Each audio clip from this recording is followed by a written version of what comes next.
All right, we're going to continue with Chapter 11, Agriculture. We ended with talking about plantation agriculture, and so we're just going to touch upon a few more things and move on. You need to be familiar with what's called livestock ranching, right? Livestock ranching is the raising of domesticated animals for the production of meat and byproducts, such as leather, wool from sheep and some goats, right? Why is that important in this particular map of world agriculture? Because if you look and see where livestock ranching is prevalent, that's the area 12, right? With areas that here we are in Central Asia, right? The outback, basically, of Australia, areas that don't have a lot of rain, right? So you have areas that are not particularly good for farming, and that's where you're going to find a lot of livestock ranching. Going back to the last slide, you're going to see areas here in South America, and then the areas that we talked about when we were going over Von Thunen's model, right? Land that's not as expensive, further away from urban areas, right? There's less population in the western part of the United States. That is becoming super important because as other countries are developing, more countries want a Western diet. Western diet includes meat. So you're seeing more and more ranching in more and more places around the world, which also means a lot more clearing of land for these animals to graze, right? And those are issues that have to do with climate change, right? Are we, clearing off too much land, particularly areas you see down here in South America in the rainforest area, right? Where we are clearing off more and more of the rainforest area, which in turn has effects on our weather. A couple other terms that you just need to be familiar with, right? Subsistence agriculture has basically three types, right? So you have one called subsistence crop and livestock farming. Basically, that's what we've been talking about the whole time, right? Making enough stuff for yourselves.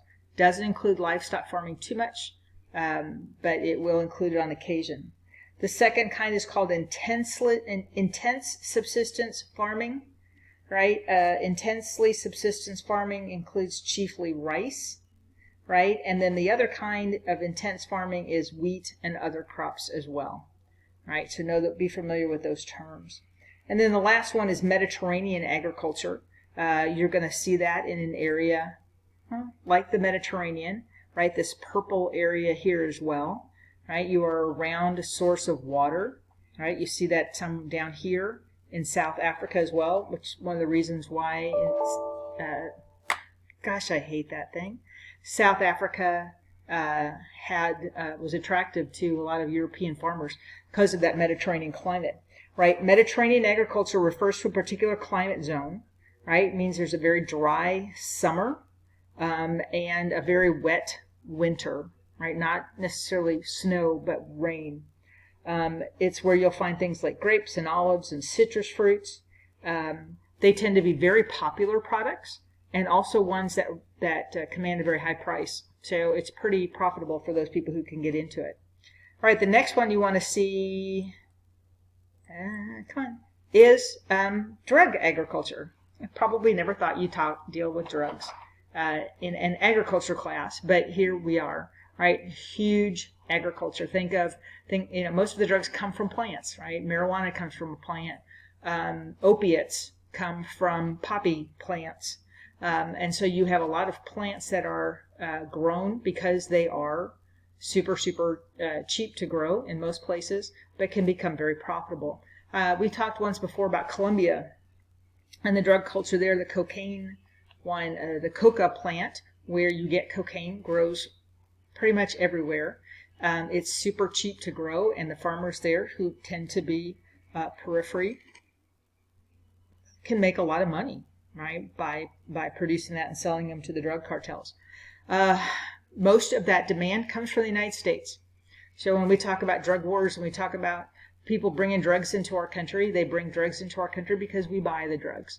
And so if we stop buying them, maybe that would go away.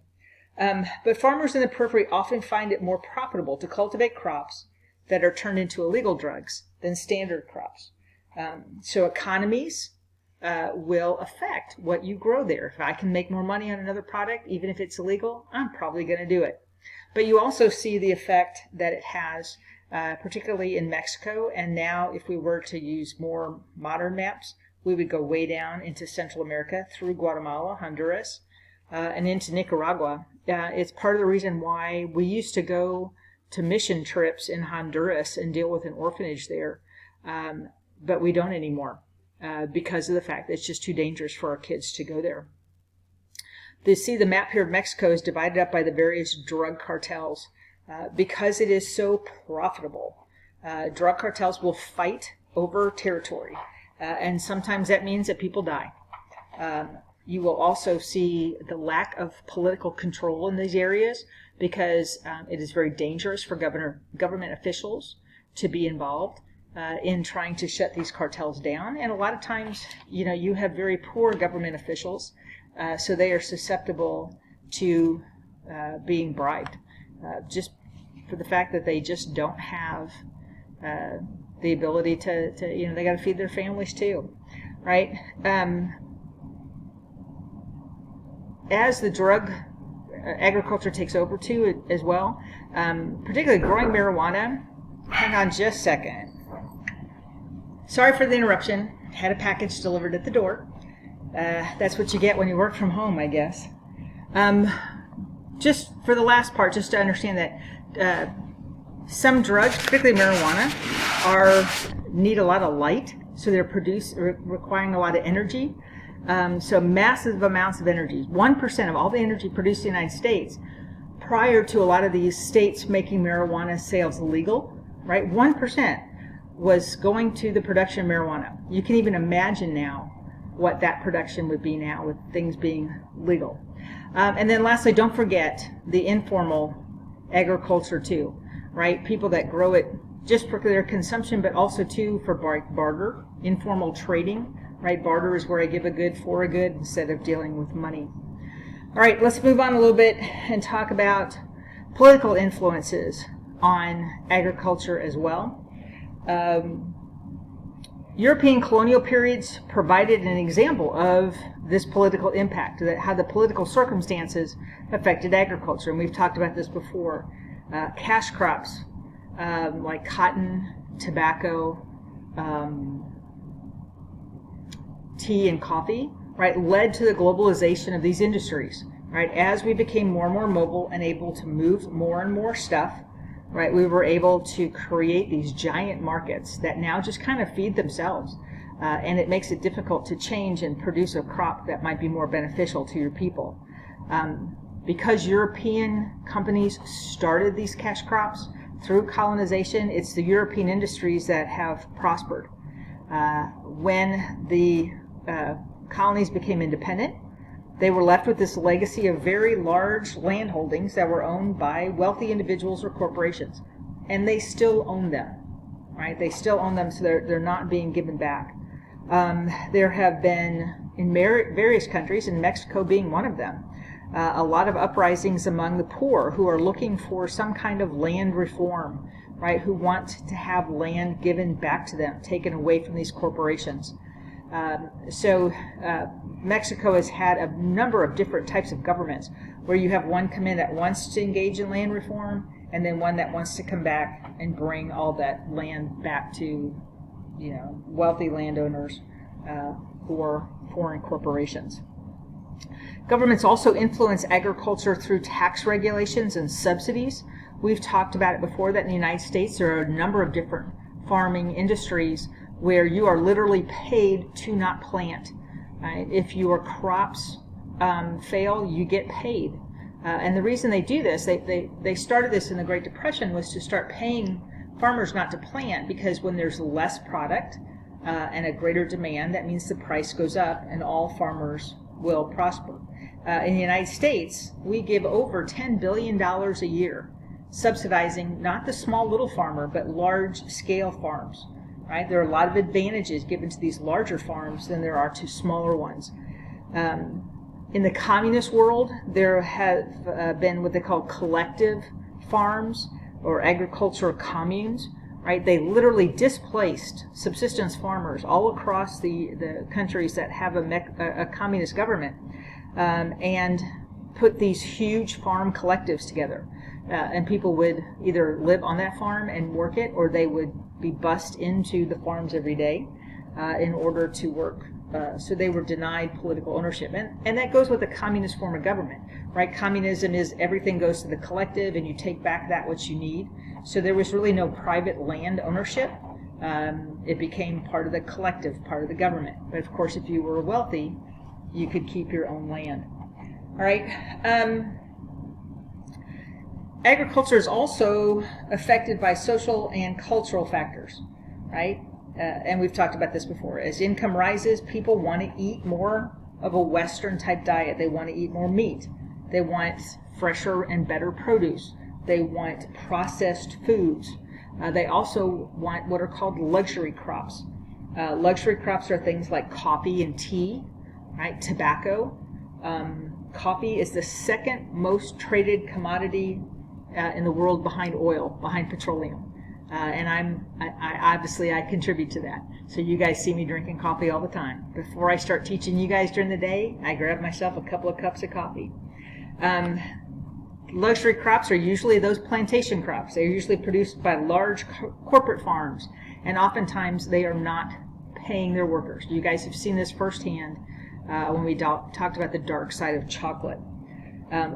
A way to get around that a little bit is through and this is not the only way, but fair trade has become an option to try to raise wages. And they do that by trying to reduce the people who are all part of the supply chain.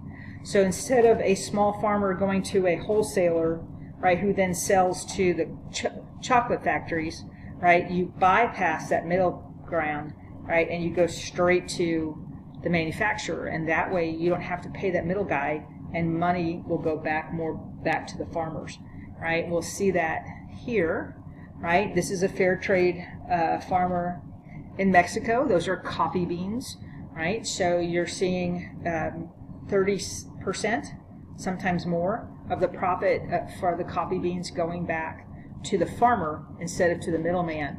If you guys remember way back when we saw Paul Rice's video from Fair Trade, right, that instead of making 10 cents a pound, they made $1.10 a pound, right? So instead of $200 a year, they were making $2,000, right? It began as a social movement, but it is becoming more and more widespread, and you can start to see more and more products that are hopefully dealing with people's conscience, right? I want to buy a product where I know it's fair. I want to buy a product where I know people are getting paid fairly, because I want to be paid fairly for what I do. It's not perfect, right? And there are criticisms of fair trade, just like there are criticisms of everything. The last thing before I finish this up, and I have to apologize, I lied to you. I thought this might be the last video, but it's not going to be. But social preferences can shape agricultural production, and we did talk about this a bit, right? As people want to eat more meat, you have to clear more land, right? So we may shift from some type of cash crop of some kind of grain to more of a meat-based livestock ranching, right? So that people can have imported. You probably will see this too. The big push now for being locally grown, right? I want to eat local, will change agriculture, right? If you want to eat local, then you got to make room for those crops to be planted, and so eating local will change again some of the ways that we eat. All right, so we're going to end this one. Then we're going to move into. Gosh, I hope we're ending this soon. I'm even as much as I love agriculture, I'm getting tired of agriculture. So hopefully we'll be done with it, and then you guys will work on your next test. All right, thanks.